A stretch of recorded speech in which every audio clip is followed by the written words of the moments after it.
ಪ್ರಿಯ ಸ್ನೇಹಿತರೆ, welcome to my channel. ಇವತ್ತು ನಾವು ಹೀಲಿಂಗ್ ಎಂದರೆ ಏನು ಎಂಬುದರ ಬಗ್ಗೆ ತಿಳಿಯೋಣ.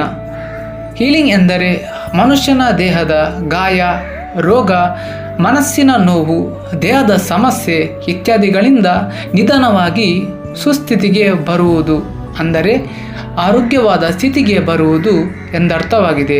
ಇದು ಮನುಷ್ಯನ ದೇಹ, ಮನಸ್ಸು ಮತ್ತು ಆತ್ಮ ಈ ಮೂರು ಮಟ್ಟಗಳಲ್ಲಿ ನಡೆಯುವ ಒಂದು ಪ್ರಕ್ರಿಯೆಯಾಗಿದೆ.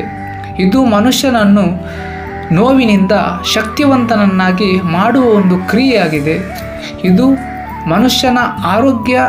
ಮನುಷ್ಯನನ್ನು ಆರೋಗ್ಯವನ್ನಾಗಿ ಮಾಡುವುದಲ್ಲದೆ ಅವನನ್ನು ಆರ್ಥಿಕವಾಗಿ, ಮಾನಸಿಕವಾಗಿ ಸಮರ್ಥನನ್ನಾಗಿ ಮಾಡುತ್ತದೆ. ಈ ಪ್ರಕ್ರಿಯೆಗೆ ಹೀಲಿಂಗ್ ಎಂದು ಕರೆಯುತ್ತಾರೆ.